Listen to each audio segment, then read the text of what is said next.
El fin justifica los medios. Nicolás Maquiavelo. Buen día, mi nombre es Alejandro Filoteo López, soy jurisconsulto de la carrera de Derecho en la Universidad Privada del Estado de México, Campus Tecámac. A continuación, realizaré la ponencia intitulada Maquiavelo en 10 minutos, idea y pensamiento filosófico. Descubrir la forma del pensamiento de Nicolás Maquiavelo a través de su libro El Príncipe es un trabajo difícil.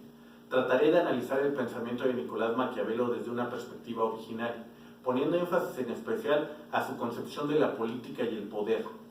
Este pequeño ensayo intentará realizar un análisis del origen filosófico de la idea maquiavélica y explicar su noción del hombre, el poder y la moral. Corría el año de 1503 en el llamado Otoño Negro, cuando Maquiavelo, viviendo como exiliado, envió a Lorenzo de Médicis, nieto de Lorenzo el Magnífico, un escrito titulado El Príncipe o De Principiatus, buscando con ello recuperar su posición como funcionario de Florencia, pero a cambio de esto solo consiguió 2 botellas de vino y tan solo, y hasta muchos años después, el título del padre de la politología moderna. Maquiavelo, con su libro El Príncipe, ha logrado dividir opiniones, fundado con sus ideas análisis profundos, instituyendo a la política como una ciencia digna de ser estudiada, haciendo referencia a la sociología política y las opiniones sobre el pensamiento político de Maquiavelo, ya que estos son encontrados. Hay quienes pensamos que su mérito fue quitar los criterios morales en la forma del pensamiento clásico que busca el buen gobierno, instituyendo un sentir amoral para establecer un gobierno eficaz. El mérito de su obra es utilizar el método comparativo histórico, fortaleciendo la veracidad de su análisis.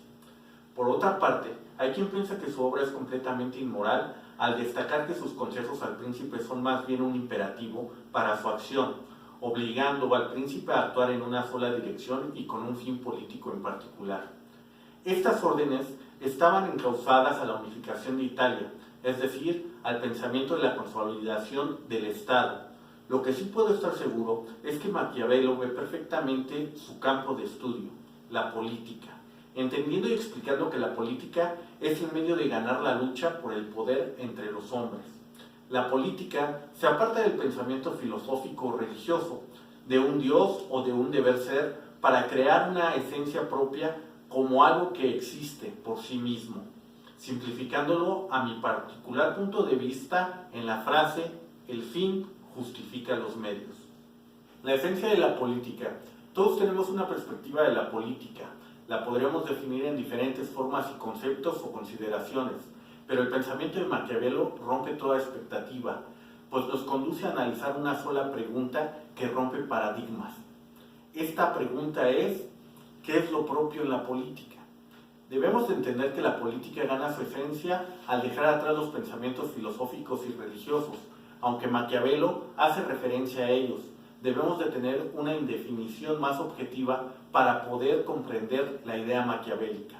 Por ejemplo, Maquiavelo menciona al príncipe que debe de ser piadoso para ganar la vida eterna. Esto es una de las teorías teológicas mencionadas en su escrito.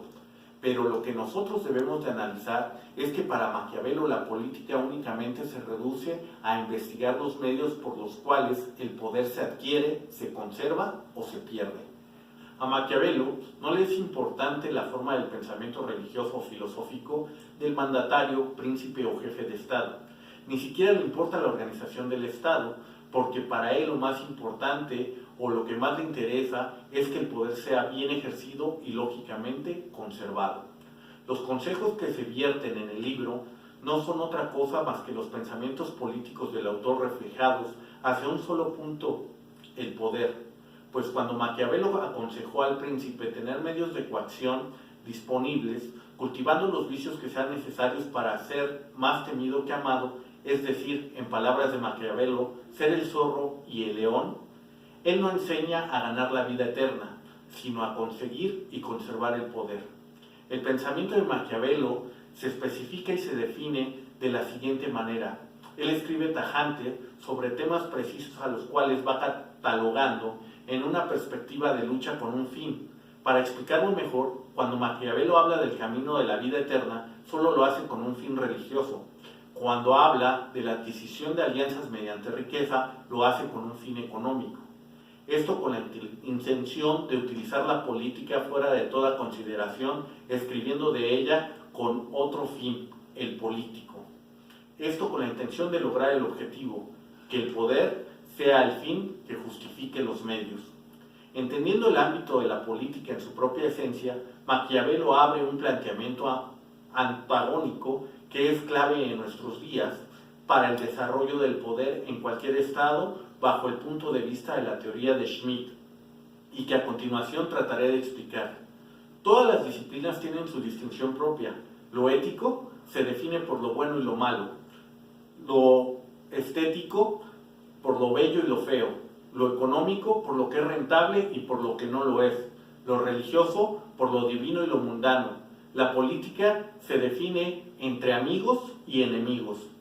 Maquiavelo trabaja en su pensamiento en esta distinción de la política, aconsejando al príncipe cómo mantener y utilizar a sus amigos, especialmente al ejército y el pueblo, y cómo tratar a los enemigos, tanto internos como externos, dejando en claro que el príncipe no puede ser neutral. Esto sería actuar con una política clara. La política se definirá entre la relación del gobernante y el gobernado, lo económico por la relación entre rico y pobre, lo religioso por la sumisión de un hombre a través de los ministros de culto, en la relación que tenga con Dios. Entonces, podemos ver claramente que cada disciplina tendrá una relación de poder propia, diferenciándose entre sí por los factores que influyen en ellas. Por tal motivo, Maquiavelo definió a diferentes tipos de gobernantes y gobernados para llegar a una estructura de poder estable. La relación con los extranjeros es diferente, es una relación de gobernante a gobernante, que abre una nueva etapa en las decisiones y en la negociación para conservar el poder. A forma de conclusión, quiero comentar que es imposible explicar el pensamiento de Maquiavelo en estos breves minutos. Para poder hacerlo, necesitaría mayor tiempo para ampliar el campo de estudio, adentrarme en sus discursos o en la forma en que se analiza el arte de la guerra. Sin embargo, los temas que he tratado en este tiempo podrán dar muestra de manera sostenida de la forma en que la idea maquiavélica ha llegado hasta nuestros días. El tema tratado nos permitirá analizar la forma en que Maquiavelo conceptualizaba la política, la clasificaba y finalmente le daba una practicidad expresa con una erudición bastante amplia en sus consejos, con la concepción de crear incluso una moral apegada a sus medios para justificar su fin. Maquiavelo profundiza en las relaciones y funciones sociales entre gobernado y gobernante para implementar un imperativo en su acción, su moral en parámetros diferentes que introduce de forma muy efectiva y de manera natural. Este trabajo me dejó de enseñanza que la visión de Maquiavelo, el arte de la política, hace una diferencia de las demás ciencias, llevando la perspectiva del pensamiento político a un análisis más profundo, entendiendo que un gobernante no dejará de ser un hombre y que puede actuar de forma hipócrita, avara, injusta o en cualquier otra faceta, pero finalmente quedará justificado, ya que solo está cumpliendo con la encomienda asignada, la búsqueda del poder, definiendo nuevamente esta forma de pensamiento político en la frase: el fin justifica los medios, dándonos un antes y un después de Nicolás Maquiavelo. Gracias por su atención.